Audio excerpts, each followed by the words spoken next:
Hola, ¿cómo estamos? Muy buenas noches.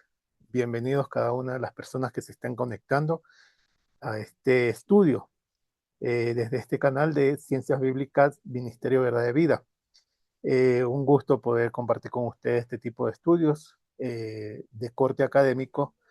Como hemos mencionado anteriormente, no somos parte de la academia, no pertenecemos a ningún grupo de academia, pero tratamos de hacer esta labor, este trabajo de difundir esta información de corte académico para que cada una de las personas que tienen ese deseo de estudiar las escrituras puedan ir creciendo en el conocimiento de lo que en muy pocas ocasiones se puede difundir desde alguna iglesia o desde algún tipo de congregación. Estamos aquí haciendo este estudio, estamos transmitiendo este estudio desde el país de Ecuador, desde la ciudad de La Esperanza. Y hoy vamos a compartir un tema eh, de lo que hemos venido hablando hace algunos días en los dos últimos programas que hemos presentado. Hemos hablado acerca de la datación de los evangelios, hemos hablado también sobre Apocalipsis, hemos visto de igual manera dataciones, evidencias de papiros, hemos hablado de códices, y hoy vamos a hacer lo mismo, pero ahora vamos a hablar sobre las cartas de Pablo. Entonces vamos a hablar sobre la datación de las cartas de Pablo. Y bueno, vamos a hacer este estudio, esperando pues que lo que se comparte en este programa pues sea de utilidad para cada una de las personas que están viendo, que se están conectando a este estudio. Voy a compartir pantalla para dar inicio. Y ahí estamos, ¿no? Bien, estamos ahí presentando este estudio. Como les dije, vamos a hablar sobre la datación de las cartas de Pablo. Vamos a ver en este estudio sobre cuántas cartas son de la autoría de Pablo. Vamos a hablar también de algunas glosas, el objetivo también de las cartas por el cual se escribieron, algunas glosas que se añadieron posteriormente en el siglo II. Y bueno, cómo esto también cambió el objetivo de las cartas. Estaremos también viendo las primeras evidencias que se tienen acerca de la recopilación de las cartas de Pablo y qué evidencia actualmente se tiene sobre lo que se conoce como papiros, de los más antiguos, sobre las cartas de Pablo. Este estudio es de forma general, ¿no? Vamos a hablar de forma general y al final vamos a estar también mencionando, vamos a presentar también al final de este estudio ediciones que se hicieron de las cartas de Pablo para que hoy en día se encuentren dentro de la Biblia como las conocemos. Entonces vamos a partir desde aquí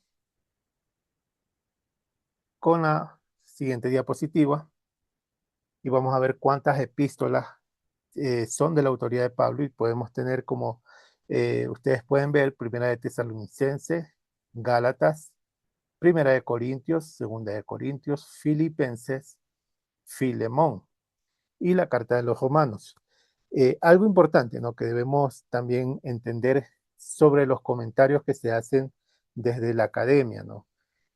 Según la academia, según algunos académicos, eh, no todas las cartas se le atribuyen a Pablo, sino que hacen una división de las cartas y sobre todo estas primeras 7 cartas que hemos hablado son las cartas que ellos consideran que sí son de autoridad de Pablo, mientras que otras cartas ellos piensan que son de autorías de discípulos de Pablo que se escribieron posteriormente.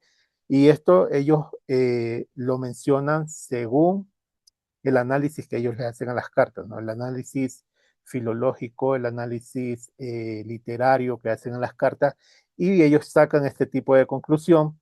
Sin embargo, pues también de forma universal, llamémoslo así, desde la academia, se consideran que tenemos 14 cartas que son de la autoría de Pablo. Como ustedes pueden ver, también segunda de Tesalonicense, Colosenses, Efesios, Primera de Timoteo, Segunda de Timoteo, Tito y la Carta de Hebreos. Bien, Ahora, ¿cuál es el objetivo de que se hayan escrito estas cartas? Y eso es importante, ¿no? Que nosotros podamos comprender al momento de estudiar las cartas de Pablo y también de estudiar los libros, ¿no? De la Biblia, ¿no? Entonces tenemos que tener claro eso, cuál es el objetivo, por qué se escribió. Y podemos entender lo siguiente: aunque las cartas no tuvieron por función inmediata abordar problemas resultantes de situaciones concretas, es muy verosímil que las comunidades de las cuales, o a las cuales, perdón, estas cartas estuvieron dirigidas, las hayan atesorado y que prontamente las compartieran con otras comunidades. Y prestemos mucha atención a eso, ¿no? Porque eso es importante que sepamos al momento de estudiar las cartas de Pablo. Las cartas de Pablo se escriben para poder resolver algún problema dentro de las diferentes congregaciones que se habían formado. Y entonces pues le piden a Pablo que les ayude a resolver ese tipo de problemas y Pablo escribe su carta y la envía a esta congregación. Luego, casi al final del siglo I a inicios del siglo II, es que estas cartas empiezan ya no a ser cartas comunitarias, o sea, ya no son cartas que fue escrita solo para Corintios, fue escrita solo para la comunidad de tesalonicenses, sino que ya estas cartas empezaron a repartirse por cada una de las comunidades paulinas. Y esto pues creó lo que también se puede conocer como escuelas paulinas, y ellos pues decidieron que estas cartas pues eran muy importantes para las comunidades y que tenían que ser leídas también en cualquier tipo de comunidad que había sido formada por Shaul, por Pablo. Entonces, pues, decidieron hacer esto, ¿no? De empezar a repartir las cartas, a hacer copias de las cartas que había escrito Pablo y empezar a llevarlas a las diferentes comunidades. Y para esto también se añadieron algunas glosas, para que también, pues, sea testificado, llamémoslo así, dentro de los escritos, de que la carta no fue escrita solamente para cierta comunidad, sino para todas las comunidades de Pablo. Y esto pues lo hicieron estas escuelas que se conocen como las escuelas paulinas. Entonces vamos a continuar, ¿ya? La datación que se le dan a estas cartas, de todas las cartas de Pablo, las dataciones más tempranas que se pueden dar es por el año 50. O sea que a partir del año 50 es que Pablo inicia a escribir sus cartas a las comunidades. Esta es una datación más temprana que se tiene. Y de aquí hasta el año 64, que es el año eh, más lejano, ya vemos así, de lo que se puede considerar que se escribieron las cartas de Pablo. Entonces, ahí ustedes van a ir entendiendo. Entre el año 50 hacia el año 64, se estima que Pablo escribió las cartas, pues que se le dan como cartas de autoría, ¿no? De Pablo, de Shaul. Entonces, eh, sin embargo, dice, al final del siglo I, las cartas empezaron a ser leídas en diferentes comunidades paulinas, como les mencioné, convirtiéndose en cartas universales. Y como ya les había mencionado, para que esto se dé, se insertaron glosas dentro de las cartas de Pablo, y esto permitió pues que sea de una forma consensual, de que la carta no fue escrita solo para una comunidad, sino de forma universal. Y algunas de las glosas que nosotros podemos leer, encontramos lo siguiente. Por ejemplo, Colosenses 4:16 dice lo siguiente: cuando esta carta haya sido leída entre ustedes, hagan que también se lea en las iglesias de laodicenses, y que la de la Odisea la lea también ustedes. Entonces ya ahí ya estamos viendo esta glosa que se insertó en Colosenses 4:16, que le da esa oportunidad de que todo creyente, de que todas las personas que leen las cartas de Pablo entiendan que la carta no fue escrita solamente para cierta comunidad, sino que las cartas fueron escritas para que se lean en todas las comunidades. O sea, tuvo ya un objetivo más universal. Y para eso pues acompañaron este tipo de glosas, como también podemos ver en 1 Corintios, el capítulo 1, verso 2, cuando dice: a la iglesia de Dios que está en Corintio, a los santificados de Yeshua el Mesías, llamados a ser santos con todos, que en cualquier lugar invocan el nombre de nuestro Señor Yeshua, Señor de ellos y nuestro. Entonces aquí también estamos viendo, ¿no? Que en cualquier lugar que invocan una carta que fue escrita para la comunidad de Corintios, ahora se inserta este tipo de glosa que dice en cualquier lugar donde se invoca. Entonces ya da la oportunidad de que los creyentes entiendan de que la carta no fue enviada solamente para Corintios, sino que fue enviada para que sea leída en todas las comunidades, como lo podemos leer también en Colosenses 4:16, ¿no? Y aquí no vamos a abordar las glosas que encontramos dentro de las cartas de Pablo, pero vamos a hacer esto de forma general, ¿no? Estamos haciendo esto de forma general, tratando de demostrar, pues, que el objetivo principal de la carta, que fue un objetivo comunitario, con el tiempo, como les mencioné anteriormente, casi a finales del siglo I, a inicios del siglo II, es que se empezaron a insertar este tipo de glosas en las diferentes comunidades paulinas que se habían formado este tipo de escuelas, para que el mensaje que había sido escrito a una comunidad sea difundido también en cada una de las comunidades o las congregaciones que habían sido formadas por Pablo. Y así pues ya eh, luego estas cartas pues fueron también recopiladas, y vamos a ir desarrollando este tema para hablar también de las primeras recopilaciones que se hacen o compilaciones que se hacen de esta carta, ¿ya? Bien, avanzamos a la siguiente diapositiva. Y algo muy importante que debemos entender o que debemos conocer al momento de leer las cartas de Pablo es cuándo fue las primeras eh, ocasiones en que se recopilan estas cartas. Y para entender eso debemos necesariamente conocer a este personaje, como ustedes pueden ver en esta gráfica, que no necesariamente es así igual, pero una gráfica, ¿no? Para darle como una imagen de quién vamos a hablar ahora, que es de Marción de Sinope, o también conocido como Marción del Ponto, un personaje que nace a finales del siglo II, perdón, a finales del siglo I, y su vida, en este caso, en torno a las comunidades de Pablo, llega hasta el siglo, a mediados del siglo II. Entonces vamos a ver lo siguiente, ¿no? Vamos a hablar ahora de este personaje que se llama Marción de Sinope o Marción del Ponto, y vamos a ver quién era él, quién es este personaje. Dice que es hijo de un obispo del Ponto, que según la carta de los romanos dicen que era discípulo de Pablo, y acumuló, dice, una considerable fortuna debido a sus actividades como naviero. Este era un personaje que eh, eh, era... eh, él tenía pues su empresa naviera, llamémosla así de forma actual, su empresa naviera, y a partir de esta empresa es que él acuñó una buena fortuna, lo que le ayudó más adelante a desarrollar lo que vamos a ir conociendo ahora, ¿ya? Dice, hacia el año 140 viajó a Roma, tras tener desacuerdos doctrinales con los presbíteros de la iglesia de Roma, provocó una cisma y organizó su propia iglesia. ¿Qué es lo que pasa con este personaje?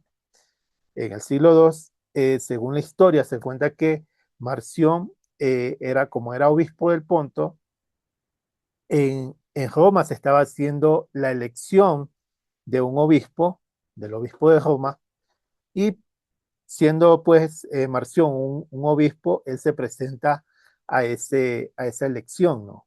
Él se postula para ser obispo de Roma.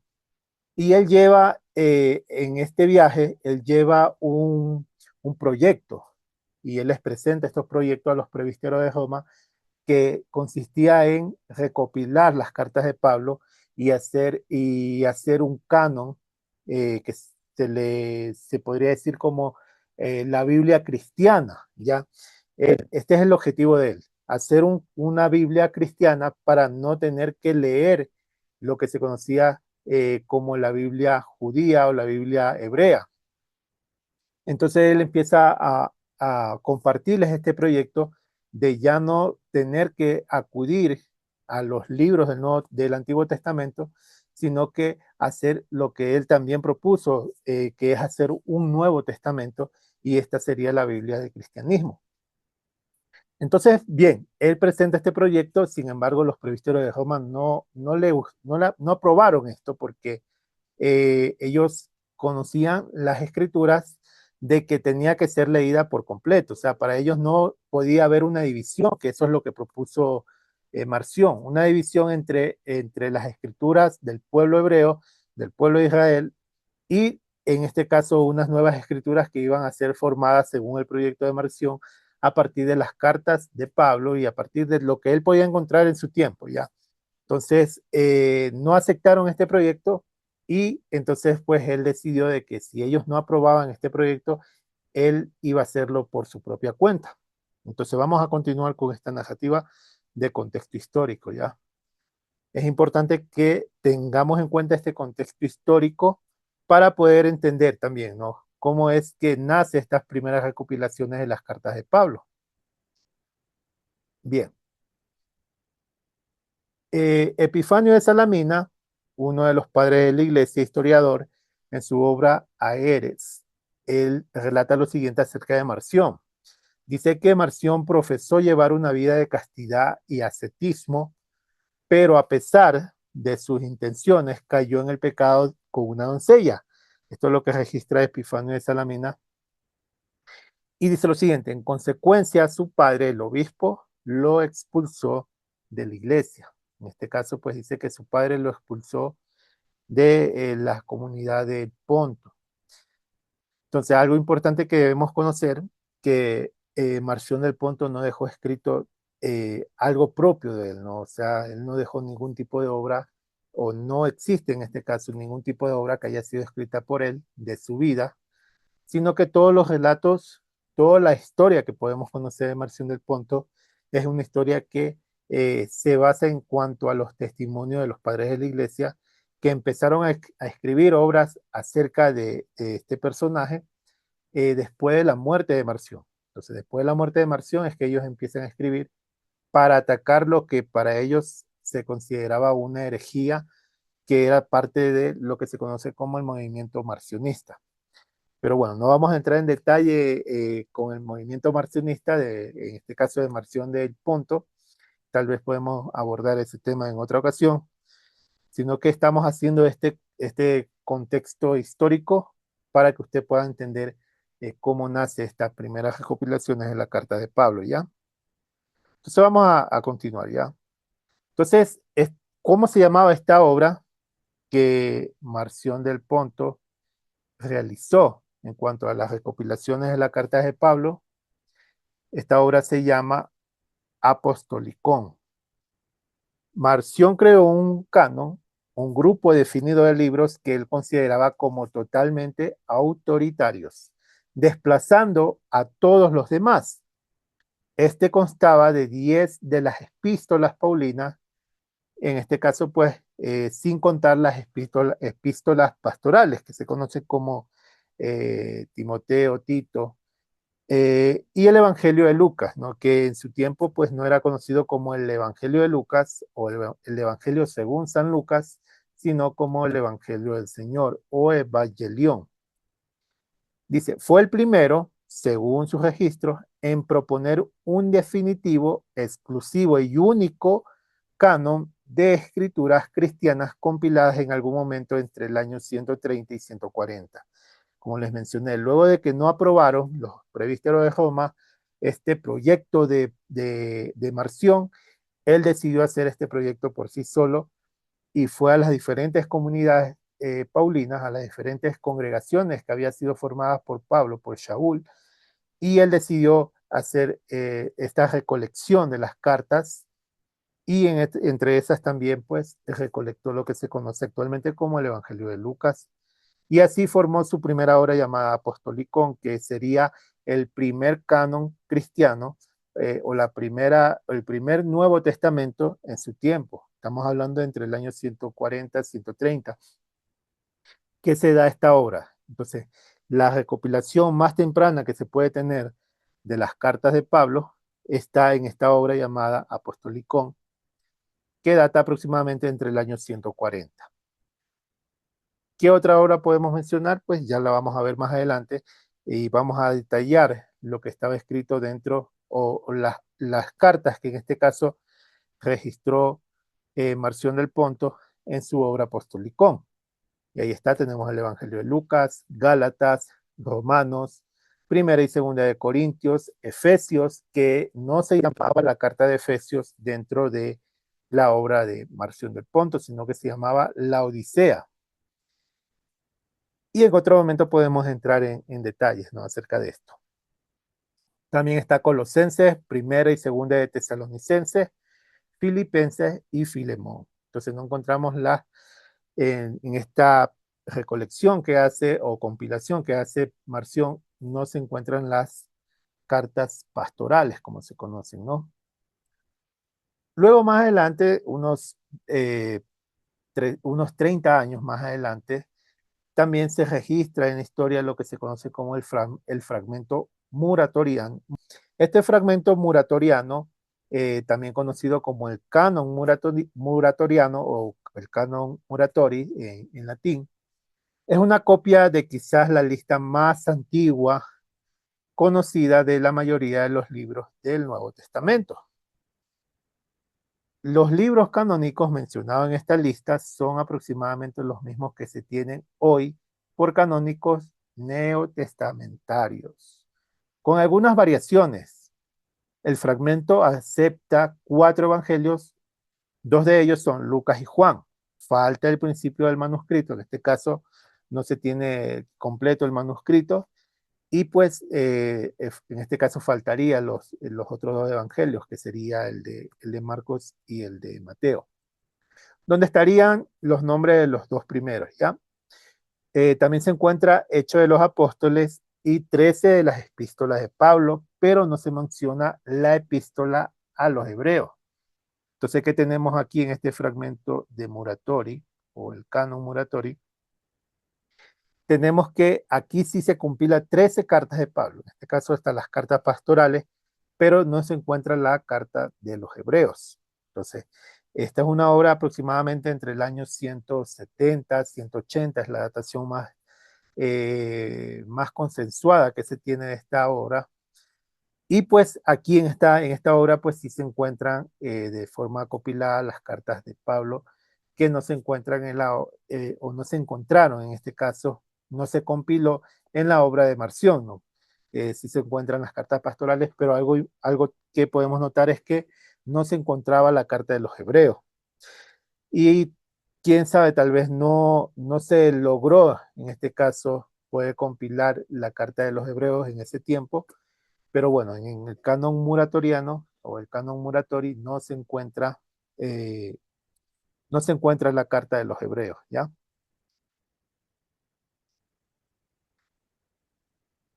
Algo que también debemos entender es que es muy posible que la carta de los hebreos no estaría porque eh, tal vez no fue encontrada al momento de compilar, y también hay algunos comentarios dentro del círculo académico que algunos no consideran que Hebreos fue una carta escrita por Pablo, pero hay algunos testimonios también que sí consideran que la carta fue escrita por Pablo. Pero bueno, no, como no vamos a hablar en este caso de cada una de las cartas, sino que estamos hablando de una forma más general, no voy a entrar en detalles en esto. Puede ser que más adelante sí podamos hacer un estudio específicamente de cada una de las cartas, ¿ya? Avanzamos. Entonces, ¿qué tenemos ahora entre las evidencias papirológicas? Uno de los papiros más antiguos donde están compiladas todas las cartas de Pablo es este papiro, que se conoce como el papiro 46. Es uno de los manuscritos del Nuevo Testamento en griego más antiguo que existen y contiene la mayor parte de las epístolas paulinas. Contiene los últimos 8 capítulos de la Carta de los Romanos. También contiene la Carta de los Hebreos prácticamente toda, Primera y Segunda de Corintios, toda la carta de los Efesios, Gálatas, Filipenses, Colosenses y 2 capítulos de Primera de Tesalonicenses. O sea, prácticamente todas las cartas de Pablo están compiladas aquí, por lo menos, bueno, lo que se tendría más completo entre papiros sobre las cartas de Pablo es este papiro, ¿no? El papiro 46. De ahí hay diferentes fragmentos de cada una de las cartas, pero bueno, como les mencioné, cuando entremos en detalle en cada una de las cartas, pues yo les iré presentando también evidencias papirológicas acerca de las diferentes cartas. Bien, y aquí casi ya al final de este estudio vamos a hablar de algo muy importante ya. Debemos considerar algo al momento de leer las escrituras, sobre todo el Nuevo Testamento, ¿no? Y cuando vayamos a leer las cartas de Pablo, debemos considerar algo muy importante, que es que las cartas como hoy en día nosotros las leemos no son que fueron escritas de esa forma como nosotros las leemos actualmente en las Biblias, ¿no? Debemos saber que estas cartas, según desde el análisis que se le hace a cada una de las cartas, como les mencioné anteriormente, análisis filológico, análisis literario, análisis crítico, todos estos análisis que se le hacen a las cartas de Pablo dan como un resultado entre gran parte de los personajes que conforman parte de la academia, dan como resultado de que las cartas no son tal cual como nosotros las podemos leer hoy en día, sino que eran varias cartas, algunas de ellas eran varias cartas que fueron editadas en algún momento entre finales del siglo I al siglo II y fueron compiladas como una sola carta, y eso es lo que vamos a presentar en este momento. Ya vamos a ver este tipo de cartas que, según desde el análisis que se le hace, no era una sola carta, un solo fragmento, sino que eran algunos fragmentos que fueron unidos y que hoy en día pues ya nosotros las conocemos como una sola carta. Y vamos a hablar acerca de ellas. Eh, Como ustedes pueden ver en estos ejemplos que les estoy presentando, eh, vemos la primera carta y la segunda carta de Corintios. Según los académicos, estas cartas no eran una sola carta, sino que eran, entre las dos, eran aproximadamente unas 6 cartas. Y podemos ver que la carta de Primera de Corintios, está compuesta por 16 capítulos, esta carta no es una sola carta, sino que habrían sido tal vez 2 cartas que en su momento fueron compiladas como una sola, ¿no? Y esto es por las evidencias que se encuentran dentro de la misma carta. Entonces, los académicos consideran que estas eran 2 cartas. Una de estas cartas era la carta que fue enviada por Estefanas, esto está en 1 Corintios 11:2. Sería la parte, ¿no?, de esta carta de Estefanas, perdón, la carta que está enviada a Estefanas sería lo que podemos nosotros conocer de 1 Corintios, desde el capítulo 11 hasta del verso 2, y el capítulo 16, hasta el capítulo 16, en este caso, hasta el verso 24. Entonces, eso es lo que comprendería, ¿no?, la carta a Estefanas, que es del capítulo 11, desde el verso 2 hasta el capítulo 16 del verso 24. Y la otra carta sería la carta que es enviada a los de la casa de Chloe, que estaría compuesta desde 1 Corintios 1:1 hasta el capítulo 11 y el verso 1, ¿no? Esta sería la carta enviada a la casa de Chloe, a los de la casa de Chloe. Y por otro lado tenemos 2 Corintios, que está compuesta por 13 capítulos, y la hemos detallado de esta forma, ¿no? Sería, en este caso, compiladas las dos cartas que son enviadas para la comunidad de Corintios. La carta de Estefana sería la carta A, la carta a los de la casa de Chloe sería la carta B, Y en Segunda de Corintios, pues está especificado las cartas C, D, E y F. Como ustedes pueden ver, cada uno de los capítulos que ustedes ven ahí es lo que se considera desde el análisis filológico crítico que se le hace a estas cartas, de que esta Segunda de Corintios no era una sola carta, sino que eran 4 cartas y que en su momento pues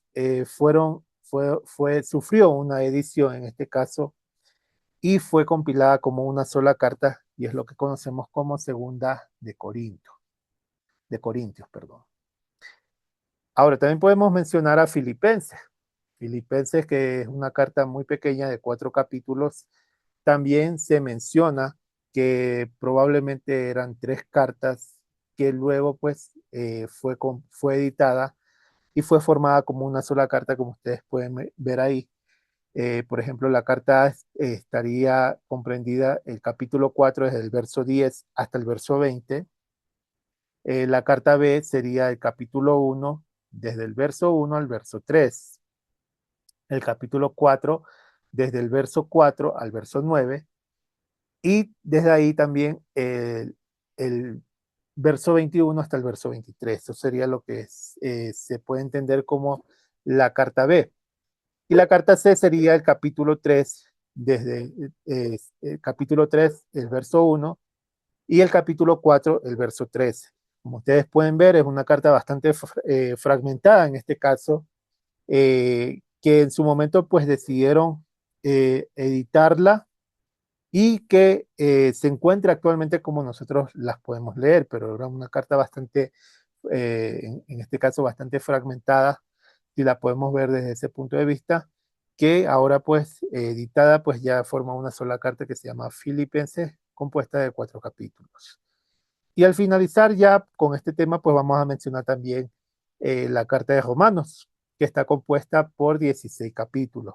De igual manera, pues esta carta, desde el análisis que se le hace, te dice que son 2 cartas.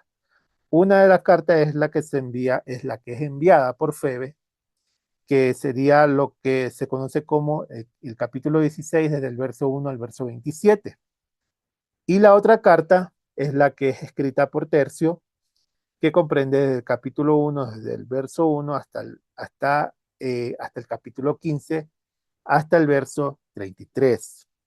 Entonces, es importante, ¿no?, que podamos conocer este tipo de detalles, haciendo pues este análisis histórico crítico que se le hacen a las diferentes libros, cartas o documentos del Nuevo Testamento, y en este caso hablando de las cartas de Pablo, para que nosotros sepamos, ¿no?, que no es que como está escrito en las Biblias actualmente, es que así fue escrito originalmente. Incluso nosotros conocemos también pues que existen diferentes variantes textuales, que es algo muy normal. Las variantes textuales es lo que da evidencia de que las cartas, luego de ser escritas por un copista, por un escriba, y luego de la misma manera fue escrita años más tarde por otro escriba, todas estas transcripciones que se hicieron de las cartas es lo que ha permitido que en la actualidad existan diferentes variantes textuales entre un texto, entre otro, y que hoy en día nosotros nos podamos presentar este tipo de evidencia a través del análisis que se le hace a los diferentes papiros o manuscritos. Y cuando nosotros hacemos este tipo de análisis a los papiros, a los manuscritos, en este caso a los códices, nosotros tenemos la oportunidad, ¿no?, de poder leer lo que estuvo más apegado al original, porque entendemos también pues que estos papiros, estos fragmentos de papiros que se han podido rescatar hasta este tiempo, y los diferentes códices que son del siglo IV en adelante, este tipo de documentos que tenemos actualmente pues son copias de copias de copias, y que es lo que podríamos tener como lo más cercano al original. Sin embargo, lo original, los textos originales, que muy probablemente por el contexto que se entiende, por los hebraísmos que contienen, tenemos claro que pudieron haber sido escritas en hebreo, en arameo y también en griego. eh, Sin embargo, actualmente solo existen las copias en griego. Entonces, cuando vamos a hacer un análisis a las diferentes cartas, a algún texto en especial, algún verso en especial de alguna de las cartas, sea del Nuevo Testamento o del Antiguo Testamento, es importante, ¿no? Que si vamos a hacer un análisis a estas cartas, a estos libros, que nosotros podamos aplicar este método, ¿no? Este método de crítica textual para poder llegar a un, eh, a una evidencia, ¿no? Más clara de lo que pudo haber sido escrito originalmente.